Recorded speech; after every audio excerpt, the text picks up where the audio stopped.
الحمد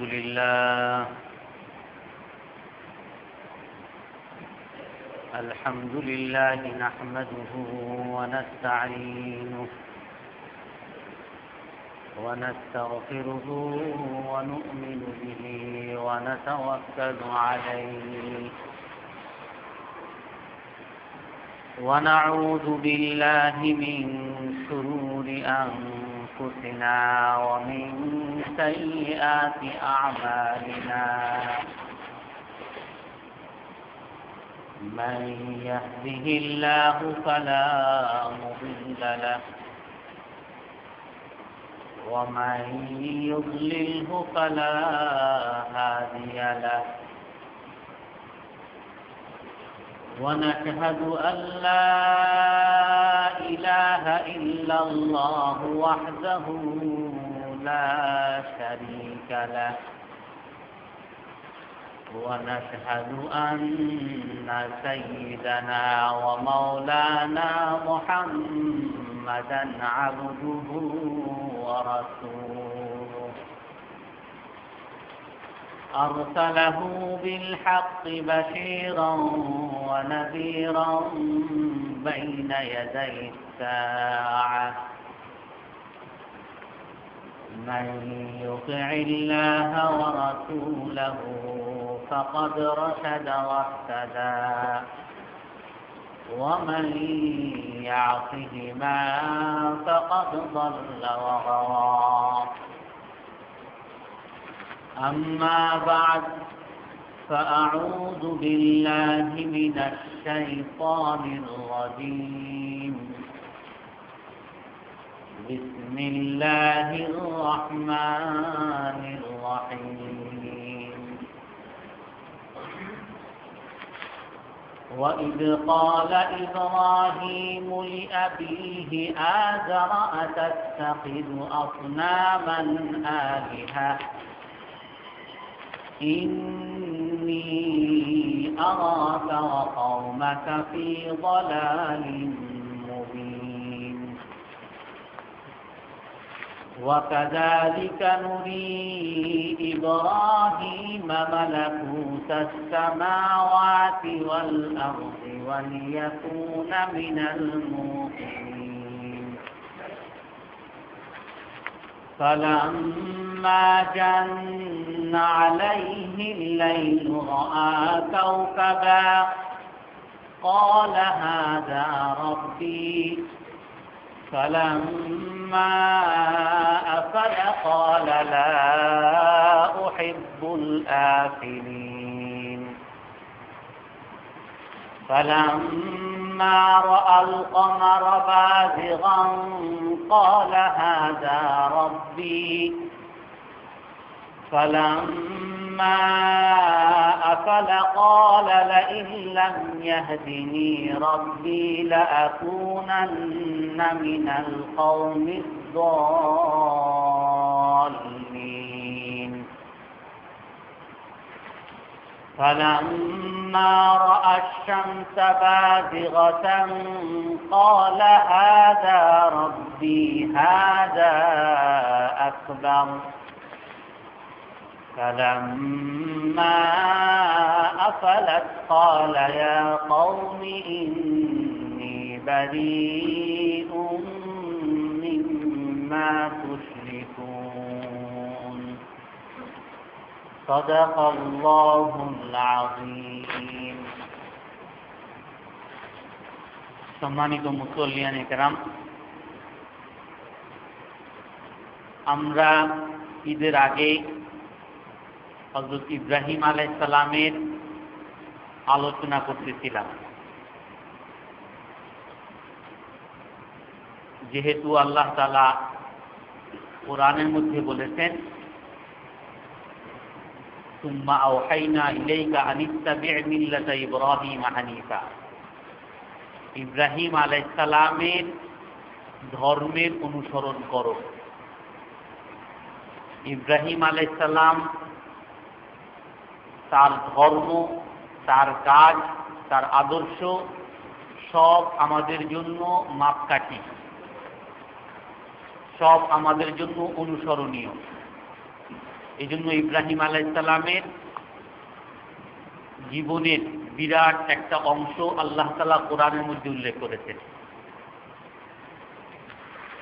তার মধ্যে তার আগে ইব্রাহিম আলাইহিস সালাম তার পিতাকে যে দাওয়াত দিয়েছিলেন সেই দাওয়াতের আলোচনা হয়েছে। আজকে যে আয়াত আমি তেলাওয়াত করেছি তার মধ্যে ইব্রাহিম আলাইহিস সালাম তার জাতিকে দাওয়াত দিচ্ছেন। ইব্রাহিম আলাইহিস সালামের দাওয়াতের কয়েকটা ঘটনা আল্লাহ তাআলা কোরআনের মধ্যে আনছেন। আল্লাহ তাআলা কোরআনের আরেক জায়গায় বলেন, উদউ ইলা সাবিলি রাব্বিকা বিল হিকমাতি ওয়াল মাউইযাতিল হাসানা, যে তোমরা তোমার রবের পথের দিকে ডাকো, দাওয়াত দাও হিকমতের সাথে, কৌশলের সাথে এবং সুন্দর উপদেশের মাধ্যমে। ভালো কাজের দিকে দাওয়াত দেওয়া, আল্লাহর পথের দিকে দাওয়াত দেওয়া, খারাপ কাজ থেকে নিষেধ করা, এটা প্রতিটা মুসলমানের দায়িত্ব। আর ঈমানু বিদআতুন ওয়া সাবউনা শুবা, ঈমানের ৭৭টা শাখা আছে। ওই ৭৭টা শাখার মধ্যে যে কোনো একটা শাখা যদি কেউ না করে তো তার ঈমান পরিপূর্ণ হবে না। তো তার মধ্যে একটা শাখা হলো ভালো কাজের আদেশ করা আর খারাপ কাজ থেকে নিষেধ করা। এই জন্য এক হাদিসের মধ্যে আরো স্পষ্ট আছে, মান রাআ মিনকুম মুনকারান ফালিয়ুগাইয়িরহু বিয়াদিহি, যদি কেউ কোনো খারাপ কাজ করতে দেখে বা হতে দেখে তো তার দায়িত্ব হলো হাতের দ্বারা সেটাকে প্রতিরোধ করা, বিরত রাখা। বা ইল্লাম ইয়াস্তাতি, যদি ক্ষমতা না থাকে হাতের দ্বারা যদি করতে যায়, এটাকে প্রতিরোধ করতে যায়, তাহলে লাভের চেয়ে ক্ষতি বেশি হবে। তাহলে ফাবিলিসানি, তাহলে মুখের দ্বারা সেই খারাপ কাজের প্রতিরোধ সে করবে। আর যদি মুখের দ্বারাও করতে গেলে লাভের চেয়ে ক্ষতি বেশি হবে, ফাবিকলবি, তাহলে অন্তরে অন্তরে সেটাকে ঘৃণা করবে এবং চিন্তা করবে কিভাবে এই খারাপ কাজটাকে প্রতিরোধ করা যায়। ওয়াযালিকা আযআফুল ঈমান, আর এটা হলো ঈমানের সর্বনিম্ন স্তর। যদি কারোর মধ্যে খারাপ কাজের প্রতি ঘৃণা না থাকে, খারাপ কাজ কিভাবে বন্ধ করা যায় সেই চিন্তা কারোর মধ্যে যদি না থাকে তো তার মধ্যে ঈমানের নিম্ন স্তরও থাকবে না। সেজন্য দাওয়াত দেওয়া এটা একটা মুসলমানের দায়িত্ব। ভালো কাজের দিকে দাওয়াত দেওয়া এটা একটা মুসলমানের দায়িত্ব। কিন্তু সেই দায়িত্ব কিভাবে পালন করতে হবে? আল্লাহ তাআলা বলেছেন, উদউ ইলা সাবিলি রাব্বিকা বিল হিকমা, কৌশলের সাথে দাওয়াতটা দিতে হবে। এমন যেন না হয় যে দাওয়াত দিতে গেলাম লাভের জন্য, লাভের চেয়ে ক্ষতি বেশি হয়ে গেল। এক হাদিসের মধ্যে আছে, উনসুর আখাকা যালিমান ওয়া মাজলুমান, যে তুমি তোমার জালেম ভাই এবং মাজলুম ভাই, যে অত্যাচার করতেছে তাকেও সাহায্য করো, আর যে অত্যাচারিত হচ্ছে তাকেও সাহায্য করো। তো সাহাবায়ে কেরাম বলতেছেন যে এটা তো বুঝলাম যে যে অত্যাচারিত হচ্ছে, যে মার খাচ্ছে, অন্যায়ভাবে যে নির্যাতিত হচ্ছে তার সাহায্য করা, এটা তো বুঝলাম। অতএব আনসুরু আখানা যালিমান, জালিম যে মারতেছে তার উপকার কিভাবে করবো হে আল্লাহর রাসূল? যে অত্যাচারিত হচ্ছে তাকে সাহায্য করা এটা তো বুঝলাম, কিন্তু যে অত্যাচারী তার সাহায্য কিভাবে হবে এটা তো বুঝলাম না। তো আল্লাহর রাসূল বলতেছেন, আনতা আখুযা ইয়াদাল যালিম, জালিমের হাতকে ধরে ফেলো, সে যেন জুলুম না করতে পারে। এটাই তার জন্য উপকার, দুনিয়াতেও সে গুনাহ থেকে বাঁচতেছে, আখিরাত থেকেও গুনাহ থেকে বাঁচতেছে। তো হিকমত যে দাওয়াত যেটা দিতে হবে কৌশলের সাথে আর সুন্দর ভাষায়, সেটা ইব্রাহিম আলাইহিস সালামের ঘটনাগুলো আল্লাহ তাআলা উল্লেখ করে দেখিয়ে দিতেন কার্যত। এটা তো মানে কি বলে নজরি জিনিস, আর এটা হলো প্র্যাকটিক্যাল। ইব্রাহিম আলাইহিস সালামের ঘটনাগুলো আল্লাহ তাআলা কোরআনের মধ্যে উল্লেখ করে প্র্যাকটিক্যাল ভাবে দেখিয়ে দিয়েছেন কিভাবে কৌশলের সাথে দাওয়াত দিতে হবে। ইব্রাহিম আলাইহিস সালাম যে আমি আয়াতটা পড়েছি ইব্রাহিম আলাইহিস সালামের যুগে তার জাতি শিরকের মধ্যে লিপ্ত ছিল। তারা আগুনকে পূজা করত, চাঁদকে পূজা করত, বিভিন্ন নক্ষত্রকে পূজা করত, তারা সূর্যকে পূজা করত। আল্লাহকে তারা অন্য কাউকে পূজা করা, অন্য কারো কাছ থেকে কোনো ধরনের লাভের আশা করা, এটাই হলো শিরক, কুফরি, গুনাহ। তো তারা মনে করত যে আল্লাহ তো আমাদেরকে খাওয়ায়, আল্লাহ তো সুস্থতা দেয়, সাথে এই নক্ষত্রও আমাদেরকে সুস্থতা দেয়, এই চাঁদও আমাদেরকে কিছু দিতে পারে, এই সূর্য আমাদেরকে কিছু দিতে পারে। এই একটা ভ্রান্ত কাজ, ভ্রান্ত ধারণা, এইটাকে ইব্রাহিম আলাইহিস সালাম নির্মূল করবেন। কিভাবে করবেন? কৌশলে করতেছেন। আল্লাহ তাআলা সেটাই কোরআনের মধ্যে বলতেছেন। ফালাম্মা জান্না আলাইহিল লাইলু রাআ কাওকাবা ক্বালা হাযা রাব্বি। সবাই তার জাতির লোকরা যখন নাকি অন্ধকার হতো, মাঠে গিয়ে তারা নক্ষত্রের পূজা করত, যে হে নক্ষত্র আমাকে সুস্থতা দাও, হে নক্ষত্র আমাকে খাবার দাও, আমার চাকরি ভালো করে দাও। যেমন আমরা অনেককে মনে করি যে সে দিতে পারে, অনেক মাজারে গিয়ে হে মাজার আমাকে দাও, আমার চাকরি দাও, ওইটা দাও। তো তারা এরকম করতো, হে নক্ষত্র আমাকে ওইটা দাও, আমাকে ওইটা দাও। তো ইব্রাহিম আলাইহিস সালাম করলেন কি, যে তাদের সাথে সেই মাঠের মধ্যে গেলেন। মাঠের মধ্যে গিয়ে বলতেছেন ফালাম্মা জান্না আলাইহিল লাইলু রাআ কাওকাবা ক্বালা হাযা রাব্বি। তারাও যেমন বলে আমাদের প্রভু, ইব্রাহিম আলাইহিস সালামও তাদের সাথে বলতেছেন যে এই নক্ষত্র তাহলে মনে হয় কিছু দিতে পারে, হইতে পারে এটা আমার প্রভু, বলতেছে আমাদের প্রভু। তাদের সাথে সুর মিলিয়ে বলতেছে ফালাম্মা আফালা ক্বালা লা উহিব্বুল আফিলিন। কিন্তু নক্ষত্র একসময় ডুবে গেল। যখন ডুবে গেল তখন ইব্রাহিম আলাইহিস সালাম বলতেছেন লা উহিব্বুল আফিলিন, আমি তো যে ডুবে যায় তাকে তো আমি পছন্দ করতে পারি না, তাকে তো আমি ভালোবাসি না। সরাসরি বলে না যে ডুবে যায়, এটা একটা সার্বিক দৃষ্টিকোণ থেকেই যে কেউ দেখবে যে আমরা দুনিয়াতেও একজন আরেকজনকে কখন মানে নেতাকে হয়, একজন ডাকলে 10 জন তার পিছনে যায়, কমিশনার হয়, এমপি হয়, কে হয়? যখন নাকি আমার চেয়ে আরেকজন কোনো দিক থেকে বেশি হবে তখন আমি তাকে মানব। সে হয়তো আমার চেয়ে জ্ঞানে বেশি, এই জন্য তাকে আমি সম্মান করি, আমার শিক্ষক আমি সম্মান করি, অথবা তার টাকা পয়সা বেশি এই জন্য তাকে সম্মান করি, সে আমার মাঝে মধ্যে অনুদান দেয় এই জন্য তাকে সম্মান করি, অথবা তার শক্তি বেশি তার ভয়ে আমি তাকে সম্মান করি, অথবা তার জনসংখ্যা, তার জনসমর্থন বেশি, তার দল বড় এই জন্য তাকে আমি সম্মান করি। তো একজন আরেকজনকে তখনই মানবে যখন সে আমার চেয়ে বড় হবে। তো আমি নক্ষত্রকে আমি মানব, আমার প্রভু হিসাবে মানব, আমার বড় হিসাবে মানব, তাকে পূজা করব। কখন করব? যখন সে আমার চেয়ে বড় হবে। কিন্তু দেখতেছি যে এই আমি যেরকম একসময় ছোট ছিলাম, মায়ের গর্ভ থেকে আসছি, এখন বড় হয়েছি, আবার একসময় মারা যাচ্ছি, অর্থাৎ আমার নিজের করার কিছুই ক্ষমতা নাই, আমি একটা পরাধীন। আমি নিজে যদি চাই যে আমি কখনো মরবো না, আমি পারতেছি না। যতই আমি প্রযুক্তি ব্যবহার করি, যতই ওষুধ, ডাক্তার, চিকিৎসা, ক্লিনিক, যত কিছুই আছে, কিন্তু আমি আমার মৃত্যুকে ঠেকাইতে পারতেছি না, আমার অসুস্থতাকে আমি ঠেকাতে পারতেছি না, আমার চুল সাদা হওয়াকে আমি ঠেকাতে পারতেছি না, আমার নারী সাদা হওয়াকে আমি ঠেকাতে পারতেছি না, দুর্বল হওয়াকে আমি ঠেকাতে পারতেছি না। তো আমি তো অক্ষম, আমি তো পরাধীন, আমি আরেকজনের আদেশে চলতেছি, আমার কোনো কিছু করার ক্ষমতা নেই। সেই নক্ষত্র সে উঠলো আবার ডুবে গেল, তো তার মানে সে পরাধীন, কারো কথায় সে চলতেছে, প্রতিদিন উঠতেছে, প্রতিদিন ডুবতেছে, প্রতিদিন উঠতেছে, প্রতিদিন ডুবতেছে, মানে কারো নির্দেশে সে চলতেছে।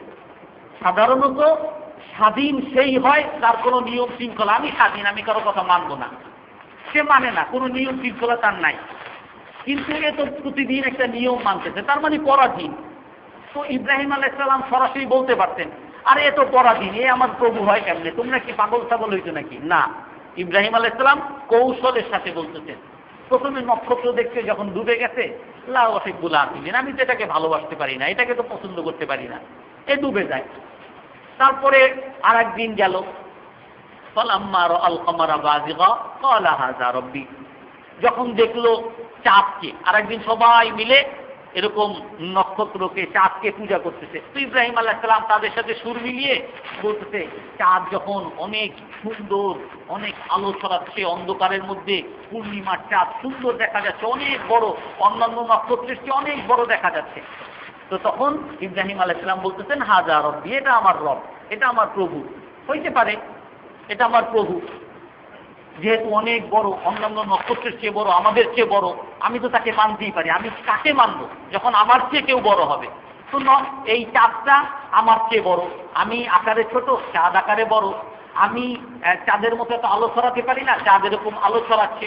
তো হাযা রব্বি। ফালাম্মা আফালা, যখন ডুবে গেল চাঁদও একসময় ডুবে গেল, তো তার মানে সেও পরাধীন, সে আমার প্রভু হতে পারে না, সে আরেকজনের পরাধীন, আরেকজনের নির্দেশে সে চলতেছে। এখন ইব্রাহিম আলাইহিস সালাম বলতে পারতেন যে যেহেতু সে পরাধীন, অতএব সে তোমাদের প্রভু না, তোমরা সবাই পথভ্রষ্ট, কোন রাস্তায় আছো তাড়াতাড়ি ছাড়ো, বলতে পারতেন।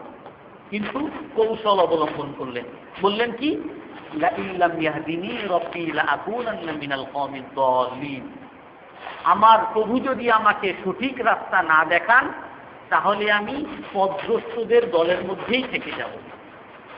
আমার প্রভু যদি আমাকে সঠিক রাস্তা না দেখান, তাহলে আমি পথভ্রষ্টদের দলের মধ্যেই থেকে যাব।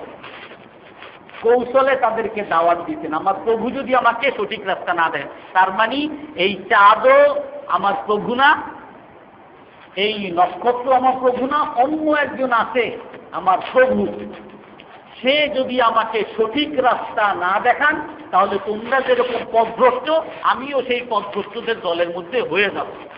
সরাসরি বলেন নাই ইন্নাকুম দাল্লুন, তোমরা সবাই পথভ্রষ্ট, বলতে পারতেন, কারণ আসলেই তারা পথভ্রষ্ট। ইব্রাহিম আলাইহিস সালাম কৌশল অবলম্বন করতেন, সুন্দর ভাষায় নিজের উপরে নিয়ে বলতেছেন, লা ইল্লাম ইয়াহদিনী রব্বি, যদি আমার রব আমাকে সঠিক পথ না দেখান, তো আমিও পথভ্রষ্টদের দলের মধ্যে থাকব। তো ইব্রাহিম আলাইহিস সালাম এই কথা শোনার পরে কিছু কিছু মানুষের বিবেকের মধ্যে নাড়া দিতে, আসলেই তো আমরা কি করতেছি, আমরা এই নক্ষত্রের পূজা করতেছি, চাঁদের পূজা করতেছি, অথচ চাঁদ তো আমার কোনো উপকারও করতে পারে না, আর কোনো অপকারও করতে পারে না। চাঁদও পরাধীন, এক সময় উঠতেছে আবার ডুবে যাচ্ছে, কারণ নির্দেশে সে প্রবাহিত হইতেছে। ইব্রাহিম আলাইহিস সালাম পরে আরো একদিন সবাই একত্রিত হয়ে আবার পূজা করতেছে, তো ওই দিন আসলেন, ফালাম্মা রাআশ শামসা বাযিগাতান ক্বালা হাযা রাব্বি হাযা আকবার, সূর্যকে দেখলেন, সূর্য অনেক বড় সূর্য, অনেক আলো সূর্য, সবচেয়ে দুনিয়ার ভূমণ্ডলের চেয়ে আকাশমণ্ডল তো বড়, ভূমণ্ডল তো ছোট, আকাশের তুলনায় পৃথিবীটা তো খুব ছোট, আর আকাশ তো অনেক বড়। তো সেই হিসাবে দুনিয়ার চেয়ে আকাশের কোনো কিছু যদি হয়, যদি আমার প্রভু কেউ হয়, দুনিয়ার এই গাছ, এই গরু, অনেকে যে পূজা করে বা তাদের মধ্যেই অনেক পূজা করতো, গাছকে পূজা করতো, মূর্তিকে পূজা করতো, গরুকে পূজা করতো, এর চেয়ে যদি কেউ রব হতে পারে, হওয়ার যোগ্যতা যদি থাকে, হয়তো আকাশমণ্ডলের কেউ হবে, যেহেতু ওখানকার যারা যারা আছে সবাই অনেক বড় বড়। তো সর্বশেষে ইব্রাহিম আলাইহিস সালাম বলতেছেন, ফালাম্মা রাআশ শামসা বাযিগাতান ক্বালা হাযা রাব্বি হাযা, সূর্যকে যখন দেখলেন অনেক আলো ছড়াচ্ছে, অনেক বড়, সমস্ত নক্ষত্রের চেয়ে বড়, আকাশমণ্ডলের মধ্যে যত নক্ষত্র আছে সবার চেয়ে বড় এবং সবচেয়ে বেশি প্রভাবশালী, সবচেয়ে বেশি কার্যকরী যেই নক্ষত্র, সেটা হলো সূর্য। যখন সবচেয়ে বড় দেখলেন, তখন ইব্রাহিম আলাইহিস সালাম বললেন, হাযা রব্বি হাযা আকবার, হ্যাঁ এটা বড়, অতএব এটা আমার প্রভু। তোমরা যেরকম মানো অন্যান্য নক্ষত্রগুলো ডুবে যায়, এগুলোকে তো আর মানতে পারি না, এগুলো ছোট ছোট, কিন্তু সূর্যটা অনেক বড়। যদি কেউ নেতা হতে পারে, কেউ যদি উপাস্য হতে পারে, কেউ যদি দেবী হতে পারে, দেবতা হতে পারে, তাহলে সূর্যটাই হবে, কারণ হাযা আকবার, এটা অনেক বড়। আমরা সবাই বড়কে মানি, বড়কে আমি শ্রদ্ধা করি, আমার চেয়ে যে বড়, তো সূর্য বড়, অতএব সূর্যকে আমার প্রভু মানতে পারি। ফালাম্মা আফালাত ক্বালা ইয়া কওমি ইন্নী বারীউম মিম্মা তুশরিকুন। এই সূর্য যখন একসময় ডুবে গেল, তখন ইব্রাহিম আলাইহিস সালাম কি বলতেছেন? আরে তোমরা সব পথভ্রষ্ট, তোমরা কিসের পূজা করতেছো? তোমাদের মাথায় কিছু নাই, বুদ্ধি নাই, গিরু নাই। না, কি বলছেন? নিজের দিকে উদ্দেশ্য করে বলতেছেন, ইন্নী বারীউম মিম্মা তুশরিকুন। দেখো ভাই, আমি তোমরা যে এই সব শিরিক করতেছো, আমি এইগুলো থেকে মুক্ত, আমি এই সব শিরিক করতে পারবো না। সূর্য ডুবে যায়, সে আরেকজনের পরাধীন। চাঁদও ডুবে যায়, আরেকজনের পরাধীন। নক্ষত্র ডুবে যায়, আরেকজনের পরাধীন। অতএব এই সব জিনিসকে আমি মানতে পারবো না, আমি তোমাদের এই সমস্ত শিরিক থেকে মুক্ত। অন্য এক আয়াতের মধ্যে আছে, অন্য এক জায়গায়, এই ঘটনা পরে বলা হবে, ওইখানে তারা বলছিল আজা আলতানা আলিহাতান আম আনতা মিনাল লাইবিন। যখন নাকি অন্য এক সময় বলতেছেন, ওই তার জাতিরা বলছেন, দেখো তুমি কি এই যে আমাদের দেবতাদের সমালোচনা করতেছো, তুমি কি সমালোচনা এমনিই ঠাট্টা করতেছো, তিরস্কার করতেছো, না আসলেই তোমার কাছে কোনো সঠিক প্রভুর সন্ধান আছে? আমানতা মিনাল্লাহ, তুমি কি আমাদের সাথে ঠাট্টা মস্কারি করতেছো, নাকি আসলেই তোমার কাছে কোনো সঠিক প্রভুর কোনো সন্ধান আছে, নাকি এমনি এমনি ঠাট্টা মস্কারি করতেছো? ইব্রাহিম আলাইহিস সালাম এখানে সঠিক প্রভুর সন্ধান দিতেছেন। ইন্নী ওয়াজজাহতু ওয়াজহিয়া লিল্লাযী ফাতারাস সামাওয়াতি ওয়াল আরদা হানিফা ওয়া মা আনা মিনাল মুশরিকিন। যে দেখো, আমি তো তাকেই একমাত্র মানতে পারি। আমি যদি কাউকে প্রভু মানি, কাউ যদি পূজা করি, কারো যদি উপাসনা করি, কারো যদি ইবাদত করি, তাহলে সে হলো ওই সত্তা আল্লাযী ফাতারাস সামাওয়াতি ওয়াল আরদা, যে শুধু এই সূর্য না, এই পুরো আকাশ মণ্ডল, সমস্ত আকাশকে যিনি সৃষ্টি করেছেন, ওয়াল আরদা, সমস্ত ভূমণ্ডলকে যিনি সৃষ্টি করেছেন, আমি তাকেই প্রভু হিসাবে মানতে পারি। ইন্নী ওয়াজজাহতু ওয়াজহিয়া লিল্লাযী ফাতারাস সামাওয়াতি ওয়াল আরদা হানিফা ওয়া মা আনা মিনাল মুশরিকিন। আর ওই সত্তার সাথে আমি অন্য কাউকে শরীক করতে পারবো না। ওই আল্লাহ তাআলা একমাত্র আল্লাহ, তার সাথে আর কাউকে শরীক করা কখনোই কোনো বুদ্ধিমানের কাজ না। এখনো নিজেকে লক্ষ্য করেই ইব্রাহিম আলাইহিস সালাম দাওয়াত দিয়ে যাচ্ছে। ওয়াহাজ্জাহু কওমু, ইব্রাহিম আলাইহিস সালাম তো স্পষ্ট করে দিলেন। অনেক সময় আমাদের অনেকে বলে যে ইসলামে তো বিতর্ক নাই, বিতর্কের দরকার কি?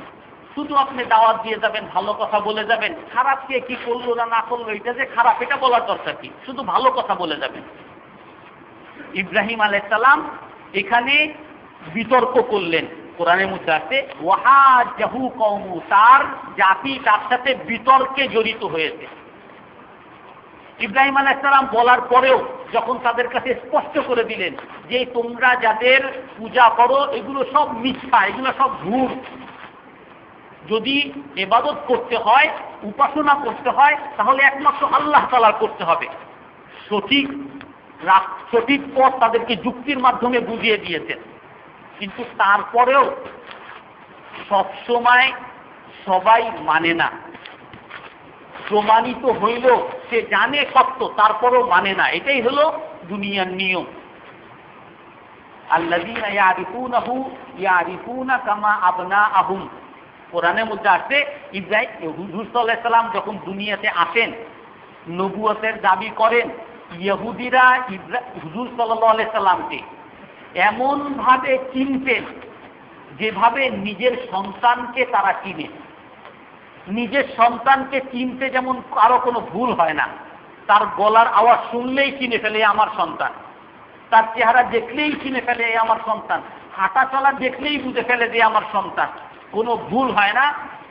ইহুদিরা হুজুর সাল্লাল্লাহু আলাইহি সাল্লাম যে সত্য নবী, তারা খুব ভালোভাবে জানতেন, খুব ভালোভাবে চিনতেন।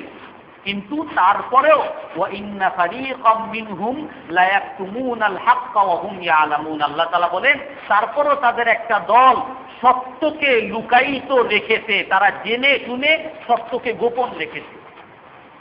ইহুদিদের মধ্যে কিছু ইসলাম গ্রহণ করছেন, আর কিছু জানছেন যে এ সত্য নবী, তারপরও তারা ওই সত্যকে গোপন রেখেছেন অন্য স্বার্থে, অনেক সময় প্রভাবের স্বার্থে, অনেক সময় ক্ষমতার স্বার্থে, অনেক সময় লোভের স্বার্থে, অনেক সময় টাকা পয়সার স্বার্থে। যেটা তখনকার কুরাইশরা স্পষ্টই বলতো, আবু জেহেল স্পষ্টই বলতো, আরে তোমার ভাতিজা নতুন এক কি নবুয়তের দাবি করতে, এই দাবি করার দ্বারা তো আমাদের যত চেলাপেলা ছিল সব তো তার দলে নিয়ে যাচ্ছে। সাফাহা আহলামানা, আমাদের জাতির মাথাকে তো খারাপ করে দিচ্ছে, সবাই তো বেয়াকুব বানায় তার বেয়াকুবের দলে নিয়ে যাচ্ছে, আমাদের আশেপাশে তো আর কোনো লোক পাচ্ছি না, আমাদের নেতৃত্ব তো শেষ হয়ে যাচ্ছে। তো তারা বিরোধিতা করেছিল, মুশরিকরা, আবু জেহেল, তারা স্পষ্টই বলছে তারা বিরোধিতা করতেছিল একমাত্র তাদের নেতৃত্ব চলে যাচ্ছে এই জন্য। তো বিভিন্ন স্বার্থে সত্য জানার পরেও সত্যকে মানে না। ইব্রাহিম আলাইহিস সালামের কওমের মধ্যে কিছু মানুষের বিবেকের মধ্যে নাড়া দিয়েছে, না আসলেই তো আমরা যেটা করি এটা ভুল, কিন্তু তাদের নেতৃস্থানীয় তারা এসে তার সাথে ঝগড়া শুরু করছে, আরে তুমি কি পাগলামি শুরু করছো, তুমি এসে আমাদের মধ্যে বিভ্রান্তি ছড়াইতেছো, আমরা আমাদের বাপ দাদাকে কলু অন্য এক আয়াতের মধ্যে আছে ওয়াজাদনা আবা আনা লাহা আবিদিন, আমরা আমাদের পিতামাতাকে পাইছি যে তারা এরকম সবসময় পূজা করতো, আমাদের বাপদাদা 14 গোষ্ঠী সবাই করে আসছে, আর তুমি বলো এগুলো ভুল, তুমি কি আমার বাপদাদা সবার চেয়ে বেশি জ্ঞানী হয়ে গেছো নাকি?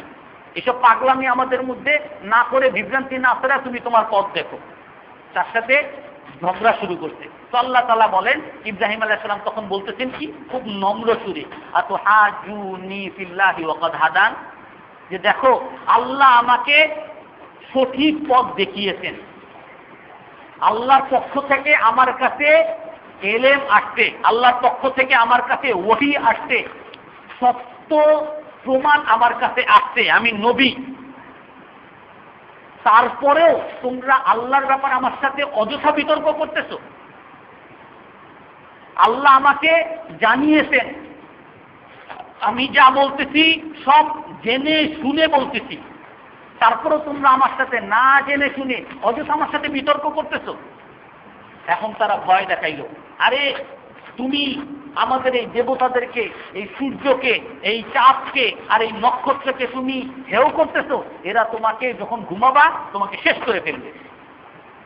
যে এখন দেখবেন অনেকে অনেক জায়গায় এরকম বলে, আরে আমার দেবতারে তুমি এটা বলছো, দেবতা তোমারে নির্বংশ করে দিবে, একেবারে তোমার বংশ নির্বংশ করে দিবে, তুমি আমার এই ইকে নিয়া আমি যাকে সম্মান করি এই সম্মানিত ব্যক্তির নিয়ে এইটা বললা, তোমাকে নির্বংশ করে দিবে, তোমার অসুখ হবে, তুমি জীবনের তরে মরে যাবা। ইব্রাহিম আলাইহিস সালামকে এরকম ভয় দেখাইতেছে যে তুমি আমাদের এই নক্ষত্রকে, এই সূর্যকে, যারা আমরা সবাই সম্মান করে আসতেছি, তাকে তুমি পূজা করতে চাও না, তার সমালোচনা করতেছো, তুমি ধ্বংস হয়ে যাবা।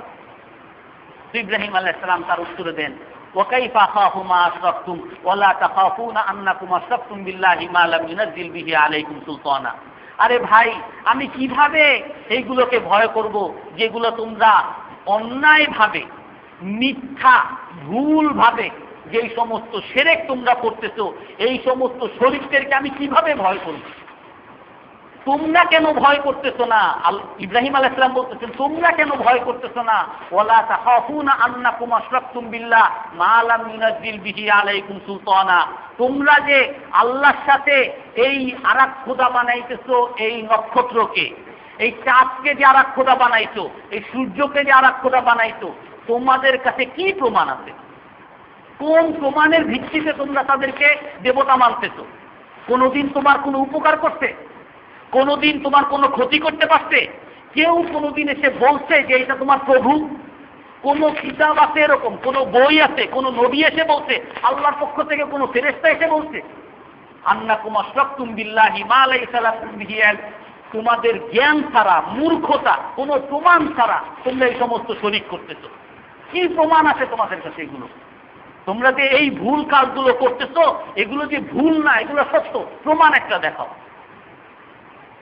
তাকে যখন ভয় দেখাইতেছেন, ইব্রাহিম আলাইহিস সালাম বলতেছেন, ফাইয়ুল ফারিকাইনি আহাক্কু বিল আমন ইন কুনতুম তা'লামুন। আরে ভাই, যদি তোমরা জানতা এই দুই দলের মধ্যে কারা বেশি নিরাপত্তার অধিকারী, তাহলে তোমরা আর এই শিরিক করতে না। আল্লাযীনা আমানু ওয়া লাম ইয়ালবিসু ঈমানাহুম বিযুলমিন উলাইকা লাহুমুল আমনু ওয়া হুম মুহতাদুন। আল্লাহ তাআলা বলেন, যারা নাকি ঈমান এনেছে, ওয়া লাম ইয়ালবিসু ঈমানাহুম বিযুলমিন, আর ঈমানকে কোনো শিরিকের দ্বারা মিশ্রিত করে নাই, ঈমানকে খালেস রেখেছে, খালেস আল্লাহকে বিশ্বাস করেছে। আল্লাহ তাআলা সব কিছু করার ক্ষমতা রাখেন, সব কিছু আল্লাহ তাআলাই করেন। সুস্থতা আল্লাহ তাআলা দেন, অসুস্থতা আল্লাহ তাআলা দেন। ক্ষুধা আল্লাহ তাআলা নিবারণ করেন, ক্ষুধা আল্লাহ তাআলা দেন। বিপদ আল্লাহ তাআলা দেন, বিপদ থেকে মুক্তি আল্লাহ তাআলাই প্রদান করেন। সন্তান আল্লাহ তাআলা প্রদান করেন, বন্ধা আল্লাহ তাআলাই বানান। বুদ্ধি আল্লাহ তাআলাই দেন, বুদ্ধি লোভ করেন আল্লাহ তাআলা। আমার দেখার ক্ষমতা আল্লাহ তাআলাই দেন, দেখার ক্ষমতা উঠিয়ে নেন আল্লাহ তাআলা। ধরার ক্ষমতা আল্লাহ তাআলাই দেন, ধরার ক্ষমতা উঠিয়ে নেন আল্লাহ তাআলা। চলার ক্ষমতা আল্লাহ তাআলাই দেন, চলার ক্ষমতা উঠিয়ে নেন আল্লাহ তাআলা। এই বিশ্বাস যে করবে, সমস্ত ক্ষমতার মালিক আল্লাহ তাআলা, আল্লাহর সাথে কারো কোনো ক্ষমতা নাই। উলাইকা লাহুমুল আমনু ওয়া হুম মুহতাদুন। আল্লাহ তাআলা ঘোষণা করেন যে আল্লাহ তাআলা তাদের জন্য নিরাপত্তা রেখেছেন, নিরাপত্তা। আর তারা সঠিক রাস্তায় পরিচালিত হবে, সঠিক রাস্তায় তারা পরিচালিত হবে। যার ঈমান খাঁটি হবে, আমরা যুগে যুগে দেখি, নবীদেরকে দেখি, নবীরা ঈমান নিয়ে আসতেন, আর নবীদের বিরুদ্ধে কত বাতিল, কত ধরনের অস্ত্র শস্ত্র নিয়ে নবীদের বিরোধিতা করতেন। আল্লাহ তাআলা বিজয় কাদেরকে করেছেন, নিরাপত্তা আল্লাহ তাআলা কাদেরকে দিয়েছেন? আল্লাহ তাআলার ঘোষণা এটা, আল্লাযীনা আমানু ওয়া লাম ইয়ালবিসু ঈমানাহুম বিযুলমিন উলাইকা লাহুমুল আমনু ওয়া হুম মুহতাদুন।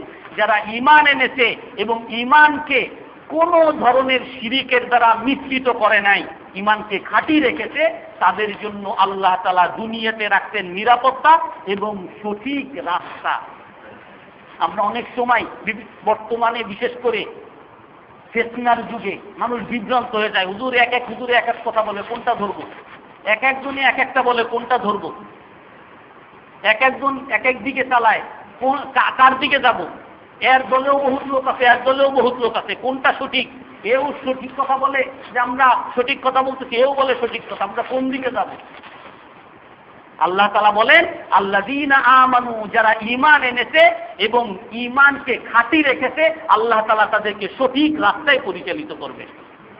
এই সমস্ত ফিতনা থেকে আল্লাহ তাআলা তাদেরকে বাঁচিয়ে রাখবে, সঠিক রাস্তায় পরিচালিত করবে। তো ইব্রাহিম আলাইহিস সালাম তার জাতিকে এই দাওয়াত যে দিয়েছেন, এখানে কৌশলের সাথে পুরো দাওয়াত দিয়েছেন।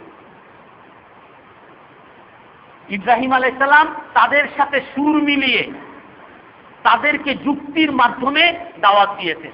এজন্য দাওয়াতের মধ্যে, দাওয়াত প্রতিটা মুসলমানের দায়িত্ব এবং কর্তব্য, ঈমানি দায়িত্ব, কিন্তু সেটা হতে হবে সুন্দর উপদেশের মাধ্যমে আর কৌশলের মাধ্যমে। কৌশল ছাড়া যদি কেউ দাওয়াত দিতে যায় বা সুন্দর উপদেশ ছাড়া যদি কেউ দাওয়াত দিতে যায়, তো সেই দাওয়াতের লাভের চেয়ে ক্ষতি বেশি হবে। এই জন্য ইব্রাহিম আলাইহিস সালাম এখানে তো নম্র ভাষায় কথা বলতেন, আর শেষে এসে যখন আপনারা যদি দেখেন যে নম্রও বলছেন, শেষে এসে একটু কঠিনও হইতেন। এগুলো হলো কৌশল। যখন দরকার হয় নম্র, আর যখন দরকার হয় একটু কঠিন হওয়া। কারণ আপনারাও জানেন, এটা একটা বৈজ্ঞানিকভাবে স্বীকৃত, বাচ্চাদেরকে, ছোট বাচ্চাদেরকে শাসন করা, অনেক বাচ্চারা শুধু বকার দ্বারাই, মুখের বকুনি দ্বারাই তারা সঠিক পথে চলে আসে। আর অনেক বাচ্চা আল্লাহ তাআলা এমনভাবেই তৈরি করতেন, তাদেরকে হালকা আঘাত করা ছাড়া তারা সঠিক পথে আসে না। তো এটাই তার জন্য শাসন। অনেক সময় একটু জোরে বকুনি দিলে সেই কথা শুনে, আর অনেক বাচ্চাকে একটু চোখ রাঙ্গানি দিলেই সোজা হয়ে যায়। আর অনেক কাছে চোখ রাঙ্গানি দিলে, বাবা এরকম তো সবসময় করে, বাবা এরকম কথা তো সবসময় দেয়, কোন সময় ভয় পায় না, সঠিক রাস্তা আসে একটু ভালো করে ধমক টমক দিলে। তো দাওয়াতের ক্ষেত্রেও সাধারণ নিয়ম হলো ফাকুলা লাহু কাওলাল লাইয়িনা, নম্র ভাষায় কথা বলা, কিন্তু যখন দরকার হবে তখন হালকা একটু শক্ত ভাষায় কথা বলা, তার বিবেকের মধ্যে আঘাত করার জন্য। এই জন্য ইব্রাহিম আলাইহিস সালাম শেষে শক্ত ভাষায় বলতেন, আতুহাজ্জুনি ফিল্লাহ ওয়া ক্বাদ হাদান, আমার সাথে তোমরা আল্লাহর ব্যাপারে ঝগড়া করতেছো অথচ আল্লাহ আমাকে সঠিক জ্ঞান দিতেন। ওয়া কাইফা আখাফু মা আশরাকতুম, আমি কিভাবে তোমাদের শরীকদেরকে ভয় করব?